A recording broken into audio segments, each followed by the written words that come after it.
I'm delighted to bring in a fellow advocate, somebody that I had the pleasure of meeting in person, albeit abroad, which is a bit weird. We're not met actually on UK soil yet. But patient advocate, research partner and founder of the HS Support Network UK and Ireland. Hopefully, with a bit of luck, Angie, you can see and hear me after our earlier issues. I can. Hello. Thank you so much for joining me. And first of all, can I just check, would you prefer to be called Angie? Because I've been using Angela, I think, until I just saw your name on screen. So. Either or. Okay, brilliant. Thank you. Thank you. And usual stuff. If anyone who's watching this live in chat can let us know, they can hear Angie absolutely fine. Because I say we did have a couple of issues earlier, but I think it says a lot about the resilience of people like us, and that we find workarounds like we have to every day with our condition. So anyone who hasn't come across your work or yourself on social media or anything so far, do you want to just give us maybe a sort of an overview of who you are, Angie, and then we'll deep dive into the advocacy stuff. For those who don't know me, I am a person who lives with hidradenitis suppurativa. I've lived with this condition since I was 10 years old. So we're nearing on 35 years of living with. And I'm involved in lots of research projects, patient advocacy, and I set up the support network where we offer monthly virtual peer support and also education. So we have kind of guest speakers that come along. And I guess tonight I have a lot of questions and themes, both in the group and personally, about how we better advocate for ourselves on a personal level as patients, but also how you get involved in some of the work. And so hopefully tonight we can explore both of those things. And really good to be here, Joel. Thank you. Thank you for joining me. And if nothing else, just for an opportunity for me to reuse my knowledge of learning hidradenitis suppurativa after we had Barry on, because that took me hours to get that right. And I've been able to reuse it. So thank you for that. You're welcome. So in terms of should we start with your sort of health journey? Because as you've sort of hinted at there, not everybody starts advocating from day one, and we all have to find our own way. And many of us have quite a long road to that. I know I certainly did. So do you want to maybe tell us a little bit about your health journey, and feel free to go into as much detail as you're comfortable with, and we'll go from there. Okay. So HS, just for people that don't know, might be new to the call. It's a chronic inflammatory skin condition, painful swollen lumps that can leak, break open, fluid, pus, and you find them in areas of your body. I think the best description would be everywhere you wouldn't want them. So anywhere where there is skin-to-skin contact, and mainly those kind of pivot points, which are crucial for mobility. So underarms, between legs, seating area, breast, really difficult places to deal with. And there are 3 stages, which go in order, from stage 1 onset to stage 3 being the most significant impact. So my journey was quite common with lots of other people, in the fact that the onset was adolescence. So I was 10 years old, taking a bath, noticed in front around my groin a lump. I'm quite a private person. I tend to keep things to myself, and I kind of really worried about what this was. And at 10, kind of the bodies were always starting to change. You're kind of reaching those teenage years. I was carrying weight that made me a bit more embarrassed about my body. And I just didn't know who to talk to. I just felt real shame and embarrassment. And I worried, have I caused this? And I actually waited until I was 16 to go and see a doctor. I thought that at 16, a doctor wouldn't be able to tell anyone else. So I kept it quiet for 6 years. That had a big impact on things like days I couldn't attend school, and masking and trying to think of reasons to tell my family and friends or teachers, why I wasn't at school. And if I'm really honest, those 6 years were just had such a significant impact because I didn't know what was wrong. So after that first lump, they just continued, and they started in new places in my body. And at that time in the 90s, lumps in our bodies, of underarms and in these areas, for me, I thought, well, this must be cancer. This is what everyone, cancer starts with lumps. And as a child, I think that's important to kind of note with this condition. We don't have an adult's cognition. We don't have our experience, our brains. We think distantly. So I was really worried, and unfortunately, the doctor's appointment at 60 was a really negative experience. The doctor Mhm. had no awareness of the condition. There was certainly some shame and blame of, how often do you wash? Misdiagnosis, let's check the diabetes, which are all too common in the HS community. And when I described that this was recurrent, that wasn't really picked up upon. Um, and so I went home, I went away, and I just thought that was such a horrific experience for me. I'm never going to go back. And I think, again, what's quite unique about HS is because of those areas, when you're examined, you're literally asked to be completely naked because there Mhm. isn't, so it's bottom half, top Yeah. half, everything off. And obviously, I hadn't had a boyfriend, I hadn't had cervical screening, I hadn't had labour, no one had seen my body. So that for me was, a terrifying experience. It's what I dreaded most. And just going through adolescence, going, I don't know what this thing is, having to stop playing sports, that missing school, the mental health really taking her, and the secret, the burden of living with something that we're constantly trying to hide. Wow, we worry about strike throughs from an area bursting, and somebody seeing that. I know Barry talked on the show about his first experiences Yeah. in school. And so another theme I picked up actually for other speakers on your show is that it was at university. At Oh, university, that because comes up so much. Well, yeah, that was my experience as well. It really comes up so often, and it is obviously a big defining thing, but it's amazing how much long-term health conditions just blow up at that yeah. point as well. And I know you'd said at the time it'd be interesting to look more into that. I don't know whether it's stress related. So you're under significant Yeah. stress for kind of academic achievement, but you're also, meeting new people in new situations. It's, independence. You really kind of getting to grips with all of that. So I was just incredibly lucky that I had to revisit the GP that happened to be a local derm and said, I think I have a name for this. She wrote it down on a post-it note and said, I'll refer you to dermatology.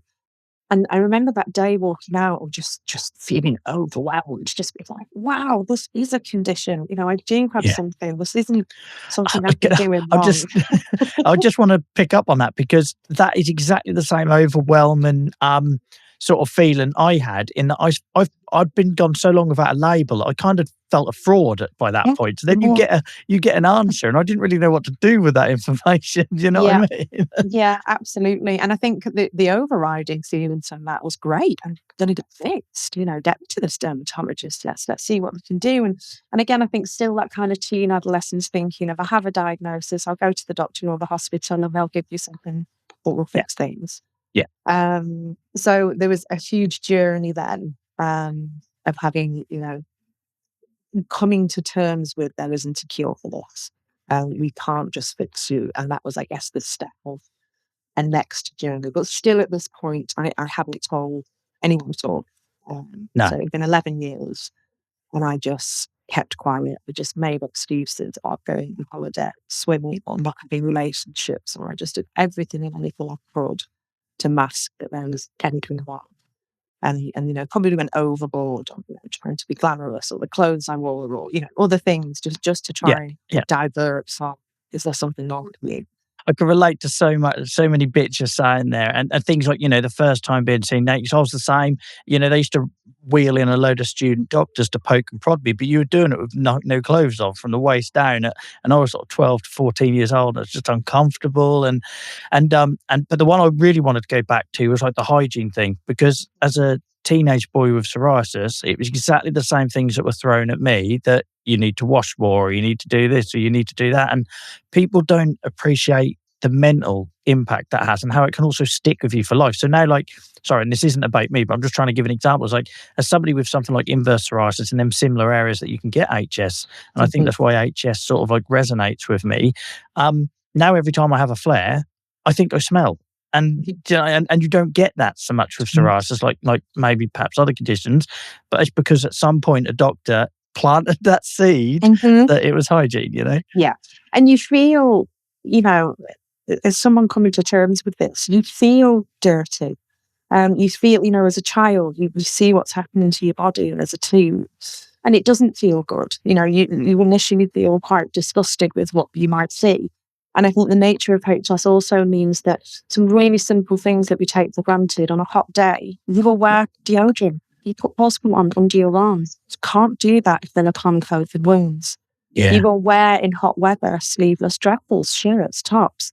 You won't do that with HS, and you really struggle to get dressings to stay on in the heat. So there's lots of things that build into that, and lots of people in the HS community do report an odour from the HS areas. So there's a very real.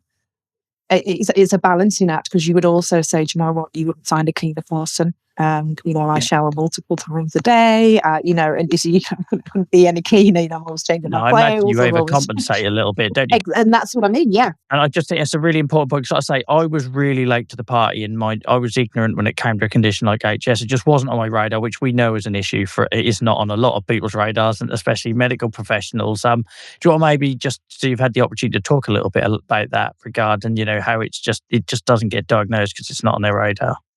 Yeah, so originally it was a 10-year diagnosis gap from people first presenting finding symptoms to getting the diagnosis. That's recently come down to 7 years, which I think Barry touched on when he was on the show, that 50% of the research into HS has happened since 2020. So in the last 4 years, which is insane when you think this has been around since the 1800s. So I think there's an element of perhaps doctors having dealt with people in the past with HS, and almost them being a frustration that I don't have anything in my toolkit to give you. I've had patients with boss, it's incredibly stubborn, who doesn't respond well to treatment. There's not a great deal I can tell you, other than they'll go away and change everything. And I feel as though there's lots of missed opportunities. So sort of for women, particularly around family pregnancy, labor, cervical screening, breast cancer screening, that type of thing. And you wonder, they're all places that people might feel a bit embarrassed about, but we talk about them. We've seen national campaigns or national screening programs. And quite often we get in our kind of support group and in every support community I've been in over the years, is that anger and frustration from people to say it has taken them this long for someone to finally say it's this, now I'm here. And everyone will say, same here. We are getting more people coming through now saying, I went to the doctors, I was referred to dermatology, I got a diagnosis. And that's really what we want, because people in those 7 to 10 years that people are living with HS, their HS, not everyone, but for many people, is progressing. The progression, of course, of the disease is real, and it moves from stage 1 to stage 2 to stage 3, not as a rule, but for many people it goes through that. So whilst you're waiting in the world of the unknown, this HS is forming, sinus tract formation under your skin, it's growing deeper, it's, the disease is really embedding, which means by the time you get to see someone and you finally have a diagnosis, you're probably going to be diagnosed first-line treatments, which are not going to touch the level of disease that we're living with. So it's frustrating, because people talk about numerous misdiagnoses. Is it sexually transmitted? Is it diabetes? Is it spinal libel cyst? Is it, just this ongoing, could be this, could be that. And it's insane when someone says, hidradenitis suppurativa, been around since the 1800s. That's what we're aiming for, to be similar to other any condition, whether it's a skin condition or not, to be able to, to have that awareness. And so there's lots of points, health points, touch points, where people put them up on this, and it just seems crazy that it's not getting the attention it should have. Although I think it's fair to say that we are moving in that direction now. Yeah.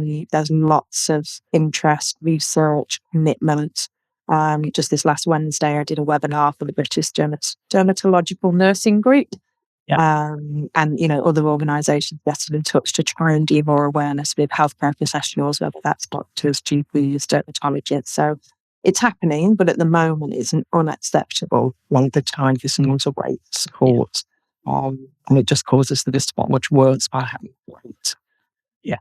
And it might not feel progress when you're living it and buried in the advocacy side of it like you are, but I must admit, in the short time that we've known each other, it just seems to be on the radar now. Like, I'm not saying it is on the ground, like in terms of in doctors' offices and things like that, but in terms of like industry interest or what you see on LinkedIn or whatever that might be, Mhm. suddenly it is a topic that is talked about after hearing nothing about it for most of my life. So you're doing great work. Don't take anything away from the noise you're making, because that's where it starts, isn't it? It's about drumming up enough noise for people to then ask questions. It does, and that was the cold hard truth, that back in the day, in kind of the early 2000s, we were told that this was an orphan disease, not enough people suffered from it, and therefore pharmaceutical companies would not be investing the money to develop treatments. And this is an interesting one, Joel. Actually, I've got a really good example of kind of personal advocacy.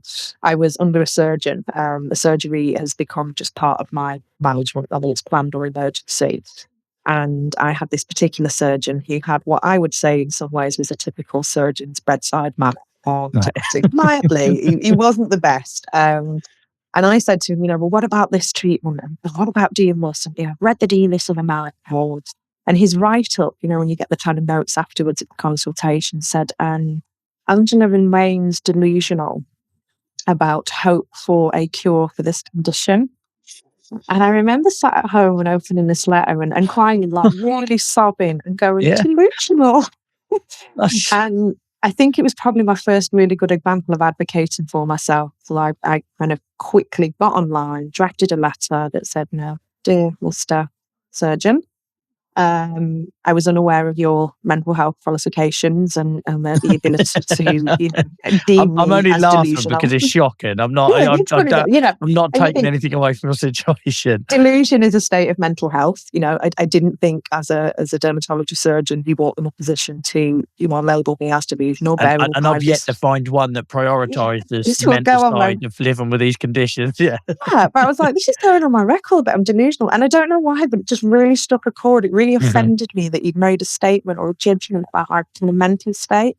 And I said to you, in this letter, with the greatest respect, in 1990 when this first started, there wasn't really any treatments. But since then, we have, at that point, I think we had intriximab, the first biologic that people were trying, and there's a combination antibiotics. I was like, none of these things had existed when I first started out. And I said, and I will make it my business in the next 10 to 20 years to do anything I can to make sure there are treatment choices. I said, I would really appreciate if you could strike the record of what you'd said. Yeah. And he wrote back. And what I said, what you're doing here is taking away hope, and hope is all I have. And I know that it's chronic, and I know that it's stubborn, and I know that I have to believe that something's going to get better. And bearing in that mind, my mental health is at an all-time low. Harm was an issue, suicide ideation. I was really at rock bottom. So for somebody to take that hope away and say you're delusional, that anything is ever going to help you, it really kicked me into, well, hang on a minute. Maybe that's not the case. So let me see what I can do about that. That's a really good point, though, because language is so important, especially when it comes to skin conditions and those sort of visible things that carry that mental burden, and it can make or break someone. It was essentially conversations like that kickstarted my advocacy, but it took 10 months of me going down a really dark path before I got that fire lit under my belly to push back a little bit. So I don't think people appreciate how dangerous language like that is, and obviously it's been the making of everything you've gone to do, but it can so easily go the other way, especially when we're already at, like you say, rock bottom when we're having these conversations, aren't we? Yeah. And I think I have to kind of pay dues to my friends, my family, so everyone around me for at least a decade. I was just angry. I was really angry at the way people were treating me. I was really frustrated that there weren't more shared decision modes, more accountability. As I'd walk into a room, someone will talk with the 10 more treatment options, probably berate my lifestyle and pack me on my way. And I was like, this isn't helping. Where's the conversation about how I'm managing open wounds? Where's the conversation about how I'm dealing with my pain? Where's the conversation about how are you? I was like, I accept that you might not have some really great treatments, but nonetheless, I'm still having to live with some on a daily basis. So I think it led to, it kind of just sparked a fire in this and being kind of this mouse in the corner of I'm solving things totally to, I don't know. And that had started when I'd started to resonate. I joined I think it was in 1998, maybe, an online Yahoo email-based support group. Right, yeah. First experience of meeting anyone with HS. And I was just dumbfounded that we all had the same experience, that we all felt as though it had some really opposite interactions and we were being told to just get on with it. I had a really negative, my first dermatologist wasn't a pleasant person. And they just continued to just fire this messaging at me, well, if we didn't do this, and we didn't do that, and went away, just forgetting that this is an autoimmune inflammatory disease. I didn't catch this, I didn't cause this, I didn't, I happen to have this, and just like anyone else, I deserve some treatment. And I think that's become clearer as I've developed other comorbidities. The difference between being diagnosed with something commonplace, such as, say, diabetes, for example, you're immediately on a health awareness program. You have annualized food on your books, spoon or falls, more treatment you use. It's amazing. Holistic care. Yeah, exactly. And why is this feeling so different? And I do acknowledge that for some days, the professionals are as frustrated as we are sometimes because we're so affected and upset by this. We also go in with some of that anger and frustration, and I'll get how that we don't end up working in partnership. So things are changing. so it's like turning the Titanic, but it's getting there. And but I wanted to just ask you, how did that? And I'm going to try and ask this in a non-leading way. It's how did that relationship with that dermatologist early on shape your relationship with your condition, like the way you perceived it? And I'd be interested to know. Hugely. I think because at that point, there's very little information available anywhere else. So she was my guru, she was my font of knowledge, and I would really just hope and wait to have this 10 minutes with this woman that I use. It's just not going to be very nice to me. And I took that away with myself. I was a bit like, and that's the cycle I think that HS gets in. So you have a condition that is incredibly painful, that's in pivot points that affect your mobility. And there's nothing you can do about it. And your mental health becomes lower. So then things like, I'm not eat, or you get into this cycle where you should just go swimming. Swimming, I don't know why, but swimming is something they love to recommend. I always do. Every rheumatologist does as well. Do they? Is it a common thing? So it just makes me think, we're all in the same room here. Are you aware that I have chronic open wounds in all of these places and actually going into public and going into water? There couldn't be anything worse you could suggest for me. It's the same with psoriasis and the fact that do you really want to be dipping yourself in chlorine when you got psoriasis? No, it's good. It's like gentle exercise. It can be good for you. You're just like, what? Sorry, you're talking to someone behind. So it gets really frustrating, and you carry that home and just think. And the difference is, I think I ended up again going, I'm just not going to keep seeing this woman. In my head, she was probably the only dermatologist in the region, and I had to see her. And I got to this thing, I don't want to see her. And I wrote a letter, and I just said, I've read some things. I've read that I haven't caused this. Yada yada. And I don't want to see this consultant as the only other consultant I would be able to see. And the next thing I knew, I just had a letter that said we've scheduled with this consultant. And it wasn't until I saw what good looks like. I mean, I knew it didn't feel good, what was happening, but it wasn't until I actually got someone who was genuinely interested and educated and aware of HS that I realised how bad that first experience had gone. And I think that's probably one of my main messages at the time when I wrote back to the surgeon. I wrote back to say I wanted a different consultant about why was the problem. I felt like I was being mouthy and difficult, and I just couldn't accept what was happening. And it was all, all on you, and trying to do that ruminating of a good person. Yeah. And I have to say that from all the book, it improved my care. Getting to a good dermatologist, knowing that delusions isn't an issue I need to worry about. What a terrible word to use. But it all served a purpose. It all got to the point where I've been working with this dermatologist now for, the last 20 years, and he's brilliant, absolutely great. And I emailed him and I fancied it, heard it awesome, seen well, can we talk about it? And we go into clinic and be like, that's only available in America. That's not for you as a woman of childbearing age, or this we might try next, and it was great. It was a completely different experience. So I think that's one of the things we try to advocate for in group. When people come to the support group and talk about having had a negative experience, it's did you call it out on the spot? If you didn't feel able to do that, can you do that retrospectively, maybe to a practice manager or, the part service manager? And what next? So we absolutely appreciate it's been a really bad experience, and we know that people feel anger and frustration, but none of those emotions necessarily serve us or them. It doesn't get us to a place, and you've more that focus on, well, what next? What will I do differently? Can I sue someone else?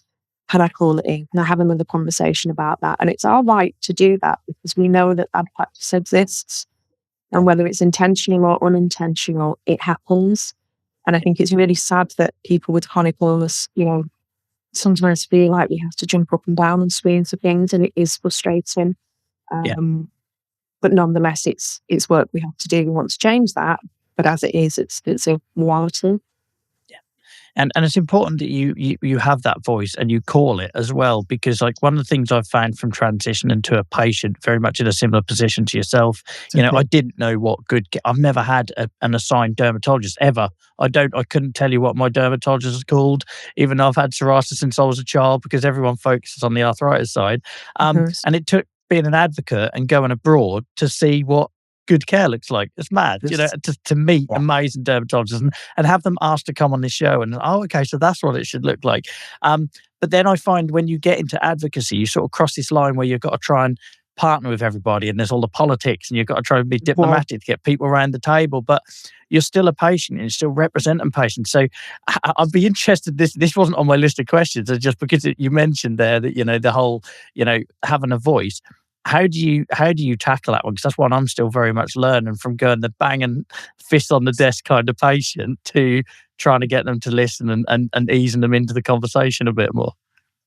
Yeah, I think it's about finding that common ground, isn't it? I think like I say, therapy really helped me. And a lot of people that come to the group that are struggling with their mental health will say that generic therapy hasn't always helped them. But I'll say the biggest thing in my journey to kind of helping myself and helping others has been acceptance, which came through having cognitive behavior therapy, practical coping strategies, and just realizing that my anger and my frustration, like I say, so acknowledge it and say, I have every right to feel angry and frustrated, but actually how that impacts on my behavior and how I'm speaking to people. And I recognize I've become very defensive and quite argumentative. And like I say, I'm very thankful for the people that loved me around me at that time for tolerating kind of just how angry I was about everything.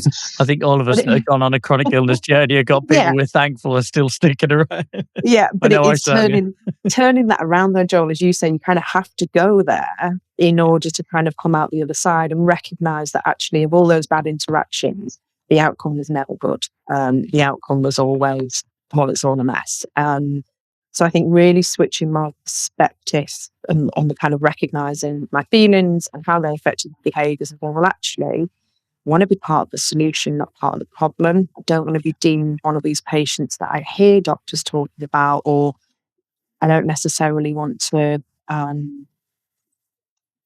continue, I guess, fighting against something that isn't an open door. So looking for all the opportunities, like we can talk about the ugly kind of, who's willing and in a room, let's start with them. Exactly. You've only got so much energy. Yeah. And we have it. We have, certainly there was an international piece I worked on that was about developing the outcome measures that they use in clinical trials. And it was really great work, because what they said was, doesn't matter if we develop a drug that we think works, the outcome measures have to be from the patient. What is it that you would say, that treatment worked, like what's the difference? And it was great work. And there was a very well-renowned kind of HS specialist in the room, and it was a consensus process. So you were it felt like we were locked in a hospital room in Vienna with patients from around the world, surgeons, dermatologists, academics. You were all in this room thrashing it out as to what's important and what's not.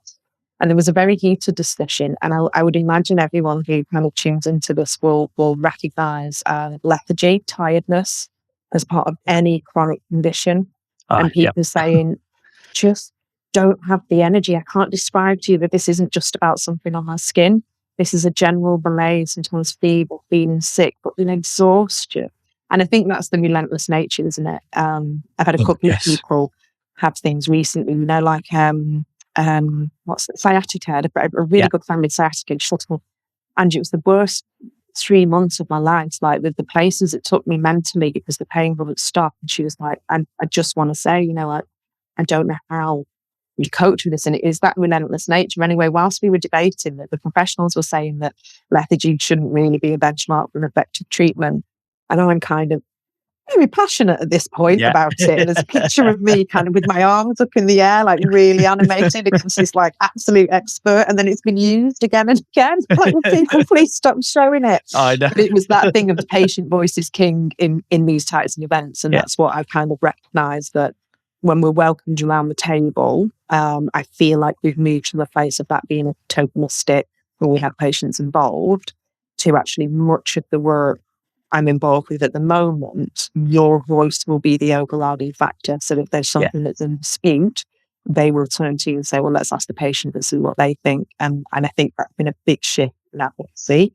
And it's come from those people who have been advocates and be so passionate, doing what we're on. So, yeah. That does really come across, like, just to so it does because when we first spoke many months ago, that was the real sort of thing I walked away from, how you were so patient-led, patient-focused, patient voice is king kind of thing. And up until that point in my advocacy journey, I hadn't met that many people. It was either all about either sharing stuff on social media or doctor bashing. There wasn't a lot of like collaboration, and that really comes across with yourself. So I just wanted you to know that, because I feel sometimes when we're doing this advocacy, it can feel like we're banging our head against a wall a lot of the time. So it does register. Good. The other thing I wanted to mention there is, like you touched upon earlier, you said like about comorbidities and diabetes and things like that. And and I don't know what your experience is with HS, but within the psoriasis field with dermatologists, no one's referring me to the things that really helped me: CBT, pain management, worry management, all these other sort of things that I had to kind of find myself. Have you sort of found that with something like HS, where, and this is just off the top of my head, where it's not maybe getting picked up in doctor's office or primary care or anything like that, is the comorbidities a route? There's more mature services, like you say, with your diabetes monitor and things like that. Is that potentially a route for helping raise awareness by going through those to go back to the root of the problem? I don't know. I feel like what should be happening is that the dermatologists who are diagnosing their patients with HS should be screening at that point for comorbidities, but also having conversations with patients about what the research says. So this is evidence-based. And I know, again, when Barry was on the show talking about this, we talked about recent research which talks about a 15-year life expectancy gap for people living with HS. And that, for me, was really difficult to take and to absorb and to realise that something which I thought was a skin condition, but that it would have that level of impact on life expectancy. And I think that's why research is so important. So we have that now to talk to our doctors about, but we're questioning, why are those doctors then not asking those questions about, let's refer you, how are you coping with the mental health? How are you coping with weight management? There's lots of lifestyle conversations that doctors will tell me, we're just not trained in, smoking cessation or weight management. We don't really know how to approach those conversations. And they're saying, no, it isn't your job to fix this, but as a human to human, you can have a conversation with someone that doesn't leave that patient feeling blamed and shame. So we get lots of people saying, so I came out and I, went and went to, buy a pasty and packet of cigarettes, because that's how terrible they felt, making it worse. But asking the questions or being, I guess, evidence-based and saying to people, the reason why you talk about smoking in HS is because smoking will have a significant impact on the skin's ability to heal. Listen, talk about efficacy of medication for smokers. Why we talk about weight management, it certainly isn't a cause, but it can aggravate some symptoms. What things have we tried before? Would it be helpful for us to do referral to professionals to try and help you?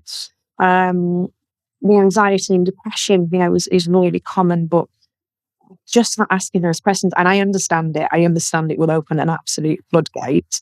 For someone who's living with, sleep apnea, diabetes, hypertension, migraine, all of those things, I don't think there's anything I'd have from a health perspective But I don't believe the root cause is living with HS. Well, Hmm. it's all linked, and it was all just add on, Yeah. Yeah. and you think, well, where does that go? And actually, where that goes is into cardiovascular issues, which is where the life expectancy stuff happens. Yeah. So, and that's why advocacy is so important. So, within our support groups, we have an annual flyer. We ask patients what we want to hear about, and we bring in guest speakers who are talking about. So Dr. Eleanor Chapman, who does up, Yeah. comes and does our Yeah. session on Amazing emotional lady. health and well-being. Her session is brilliant. We talk about lifestyle things in a really comfortable and formal way.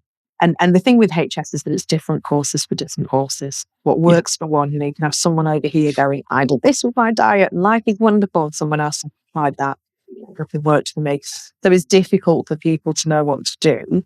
But I think that's why it's important that we have those consultations that you use, like us, that will do the support group, because we're going to have to do a lot of this ourselves before other people start doing it for us. If you can get to that point when it's like diabetes, people do cause that great stuff.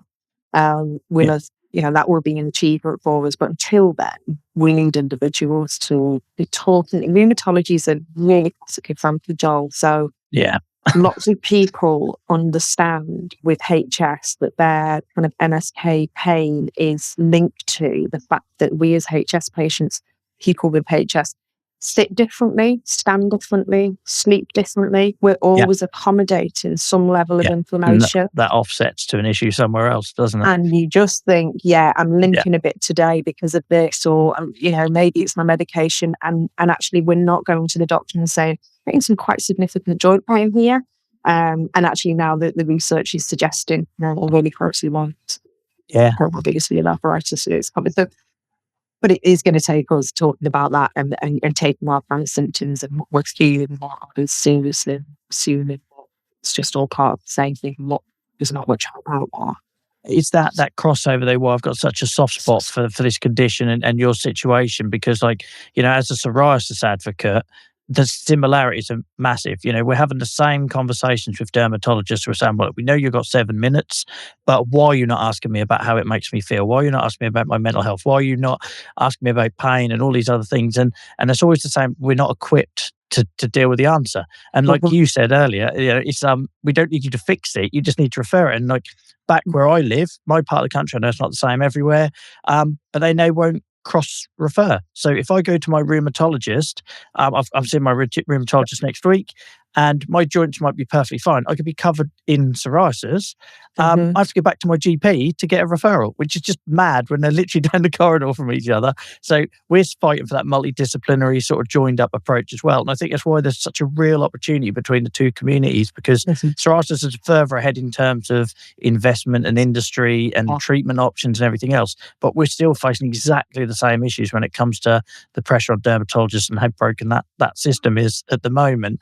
So maybe we should put our thinking caps on about that, about how we can, because it just feels like there's an opportunity there to raise that awareness of how you're only really looking at one issue in a list of maybe 5 or 10 things when we have those 7 minutes with them, And I think that's the reality though, isn't it? We know what kind of system pressures there are in the NHS. We know it enlarged people and not just able to verify, but I don't think, even though the answer to us seems really, really simple, I'm not sure we're going to get there. So in the meantime, let's equip people with the confidence and power and the knowledge to go forward, mate. Because even when you do go last, you're looking at least 12 months for most specialists with Wales at the moment. Yep. And no one's talking about it. I had this conversation with a journalist literally just last week when I said it was a 70-week wait for dermatology in this area, and she didn't believe me. I can understand why she didn't believe me. And I was like, but no one's talking about it. There's no stories on it. No one's really looking at it.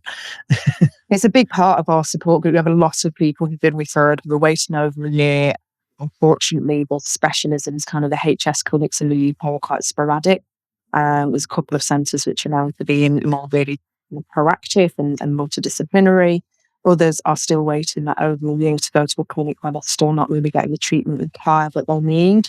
And I think that's been a big part of our kind of working in partnership to push that, because within the support group, those people have nothing. They're not on any treatment, and it affects everyone, or relationships, family, employment. And that's all we can really do in the support group, is talk to people about, when you get that appointment, how do you make the best of that? How do you stress what the biggest impact is for you? I remember with mine, my doctor saying, "And how are things?" And it was just because it was at the end of my tether. I said, "My job, I'm going to lose my job. I've had too much time off." And immediately he said, "I can write a letter to your employer. As far as Oh, I'm wow. concerned, this is covered in the Equalities Act. And I think they should extend with absence triggers and talk about reasonable adjustments."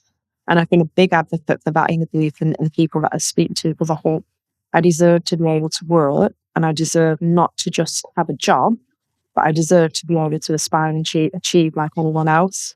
And I've really kind of fought with that. I've had, union representation, including legal tribunals, places where they've said, "Please take this through, because if we win this, we get to change the rules for the whole organisation," which is affecting around 300 people on capability or disciplinary.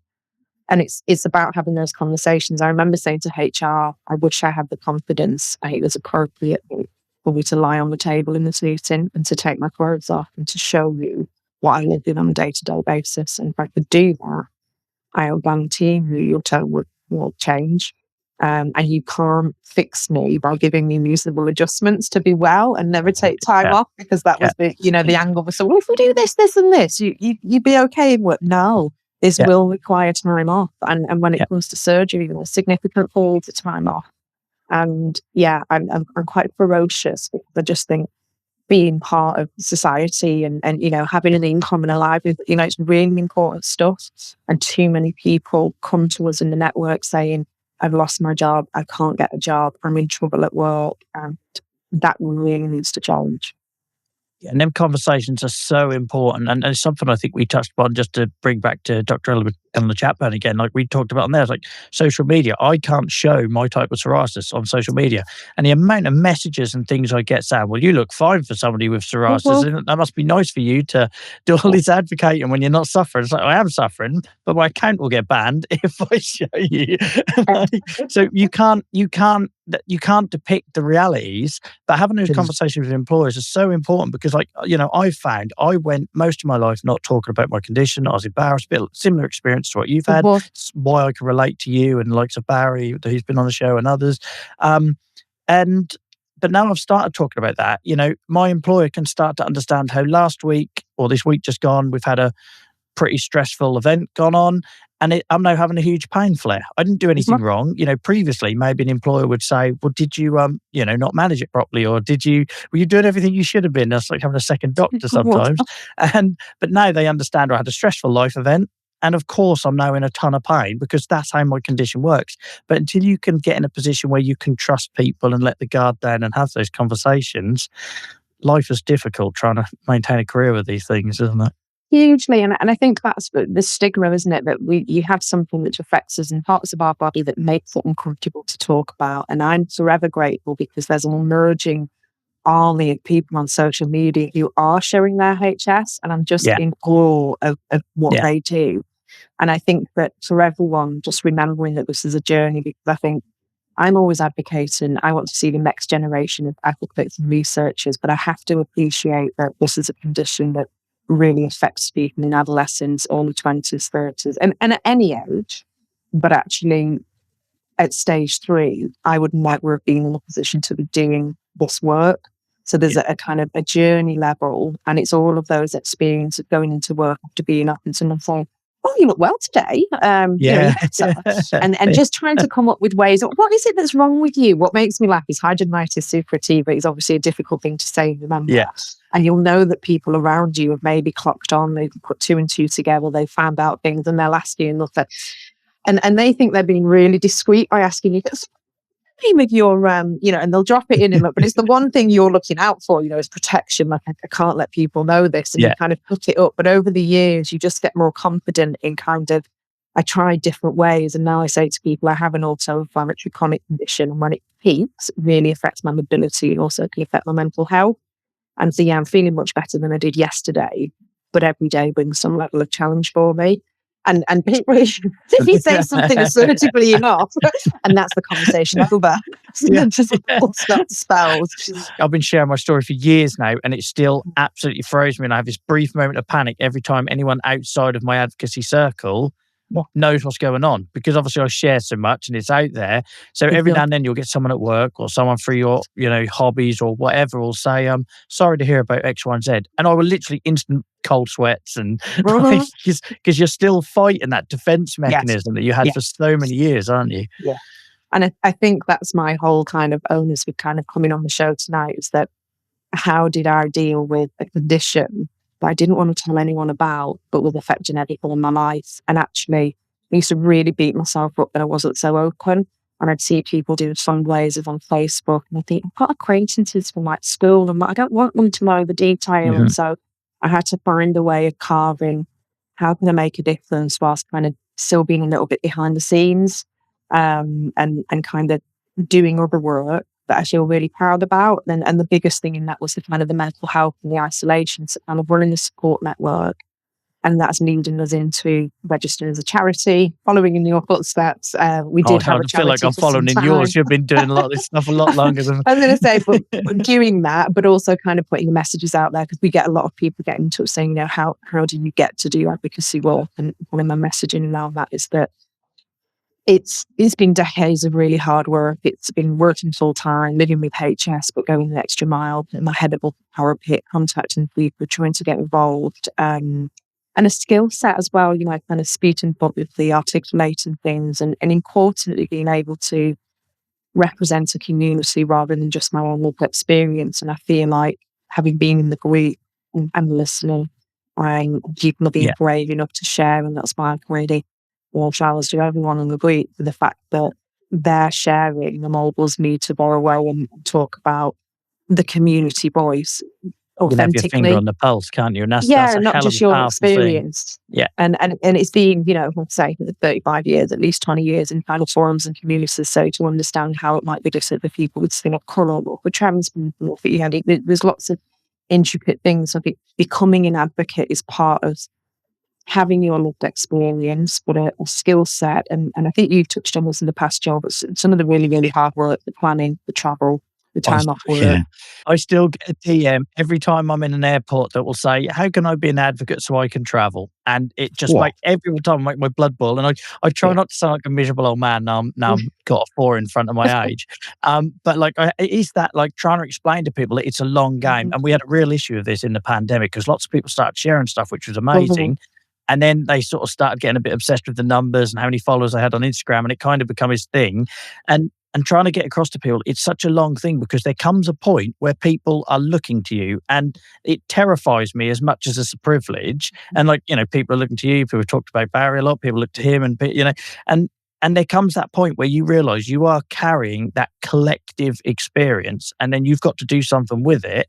You can't just disappear because you decided to go to a different platform, or suddenly it wasn't fun to post pictures anymore, and this sort of thing, and you end up doing things when you're exhausted, because you're on this mission to try and bring change. So it's a really hard conversation now, because it comes up weekly. It is, and it's just having those conversations, because we want those advocates. We need a next generation, but understanding there's a lot of reading, there's a lot of medical jargon, there's a lot of contracts, there's that work. It's amazing to meet other people from other countries and other patient advocates and leads in organisations. But by doing that, you're building a network of contacts. I've had the US people come to me to say, these people are UK based, they're looking for something HS related.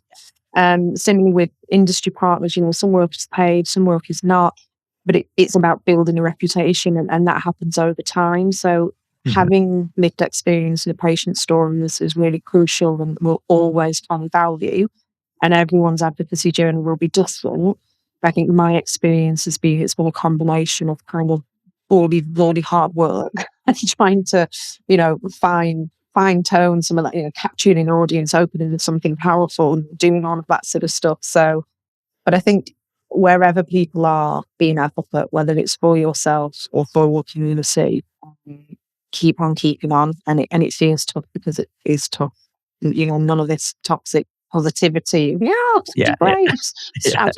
It is really, really hard. Yeah. Whether you're just advocating for yourself in the doctor's office or Absolutely. you really need to on behalf. And that's what I look for in our groups. I look for the people that contribute to the ultimate, that sharing to others, that are dropping those messages. I'd love to be more involved. I do a lot of call outs for use certainly of the world to know. And it's the people that consistently engage with stuff. That's superb. And that should be a brilliant place to end it. But I did want to just ask one more thing in terms of like, you've shared so much. I'm really grateful. I'm conscious of your time. But I just wanted to give you an opportunity to just sort of like really sort of sum up how advocacy has helped you in terms of, we've talked a lot about what you do and the amazing stuff you're doing and how people can get into that. But how has that helped you manage your condition? We've touched upon it a little bit, but I'd love to give you that opportunity just to really wrap up the change it's had. Yeah, big question. It's taken me from, I guess, living with a real Robinson super that I just couldn't see a way out of, on accessing therapy, meeting other people,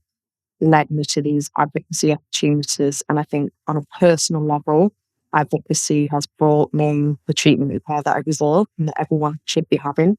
It kills me when I hear of these negative experiences and nothing is done. People just need to be heard. We need action. That's what will change some of it.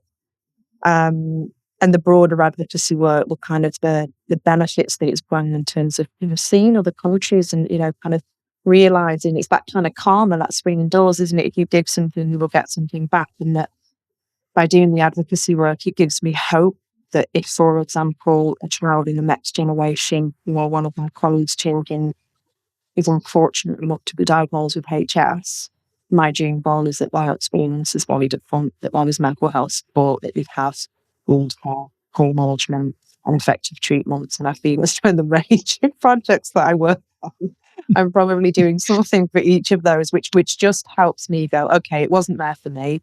I had an extremely long and tough journey coming to terms with things that is quite damaging, but I'm really proud to say that it is possible to get on the other side of that. Couldn't fix it, but hopefully I will have done something what makes a difference for the next generation. Yeah. Beautiful answer. Thank you so much. I was hoping you'd bring something out of your pocket like that. So thank you so much. And also, do you want to just tell people where they can find either you or the group you talked about if they do want to get support?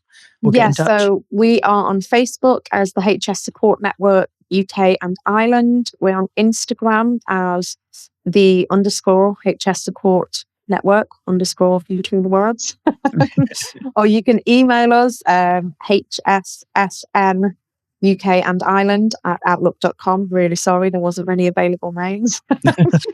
We have a flyer that we can send to people. People just email us and can book on anyone living with HS, caring for people with HS, and just really welcome the opportunity, because I think personal level of advocacy is critical, as is the border stuff. And just really thank you, Joel, for kind of giving us, or the HS community, a platform to raise a bit more awareness, hopefully for our HS listeners to have heard a bit more about the work and how that happens. Yeah, any time. Like I say, I have got a very big soft spot for HS. I see a lot of overlaps and similarities. We're fighting the same fight in many respects, albeit you guys sort of facing a bit. I think you're a bit further probably down on the mountains with that challenge in terms of like people just not really recognizing it yet. But you're doing amazing stuff, and I really appreciate it. And you're welcome back anytime, Angie. And thank you so much. And I will, for anyone I should say listening to this, the links for what Angie mentioned will be in the show description. For people that are watching this live, I'll pop them in chat shortly. So thank you so much for joining us. Enjoy the rest of your evening, and it's been an absolute pleasure. It's been so easy to talk to you, Angie. I really enjoyed it. Thanks, Joel. Thanks, everyone. Bye-bye. Thank you. Bye-bye.